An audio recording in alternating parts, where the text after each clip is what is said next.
दिल्ली की हवा आज भी जहरीली है। दिल्ली का औसत AQI 261 दर्ज किया गया है। दिल्ली में प्रदूषण का स्तर गंभीर श्रेणी में है। हरियाणा की अगर हम बात करें 708 AQI पहुंच गया। अमृतसर की बात करें 548 दर्ज किया गया है। तो देखिए अभी भी अगर दिल्ली NCR की हम बात करते हैं तो कई ऐसे जगह हैं जहां पर इस वक्त प्रदूषण गंभीर श्रेणी में दर्ज किया जा रहा है। 708 हरियाणा में है। अब आप समझ सकते हैं दिल्ली के हालात अभी फिलहाल किस तरह के बने हुए हैं। अमृतसर पंजाब की बात करें, हरियाणा की बात करें तो सिर्फ दिल्ली ही प्रभावित नहीं है बल्कि पंजाब में, हरियाणा में भी हालात कुछ इसी तरह के बने हुए हैं।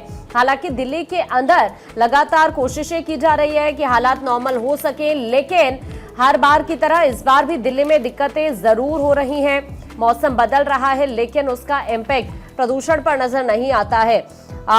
प्रदूषण जरूर कम हुआ है ये कहा जा रहा है, लेकिन अभी भी खराब स्तर पर ही बना हुआ है।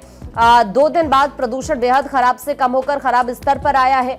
आने वाले 2 दिनों में इसके खराब स्तर पर ही रहने की संभावना है। हवाओं में तेजी आई है जिसकी वजह से प्रदूषण में कमी की बात जरूर कही जा रही है। दिल्ली के कई इलाकों में हाल ही में CPCB के अकॉर्डिंग दिल्ली का AQI 294 रहा है। सुबह 10 बजे 304 था। कल की हम बात कर रहे हैं। इसके बाद पूरे दिन मामूली कमी आती रही। फरीदाबाद में AQI 167 रहा, गाजियाबाद में 238 रहा। यानी कल थोड़ा यहां पर प्रदूषण का स्तर कम हुआ है लेकिन अभी भी खराब श्रेणी में दर्ज हो रहा है। तो सिर्फ दिल्ली ही नहीं, उसके इतर अगर हम हरियाणा की बात करें तो हरियाणा के अंदर भी हालात कुछ इसी तरह के हैं।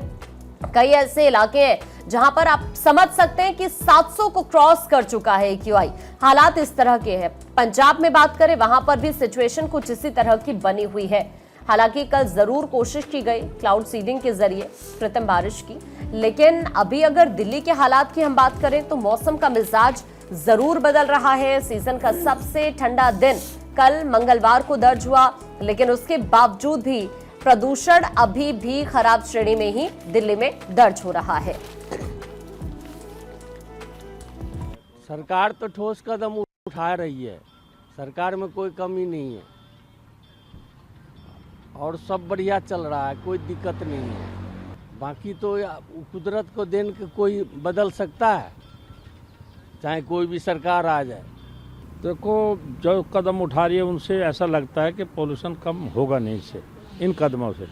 पोल्यूशन तो गाड़ियों का इनका बहुत असर है, इन पे ही कंट्रोल होगा तभी कम होगा। ऐसा लग रहा है कि ये थोड़ी सी फुहार मार देंगे, इनने ये जो अभी गाड़ी डाल रही है इससे कितना घटेगा, इससे खास अंतर नहीं, थोड़ा बहुत हो सकता है अंतर।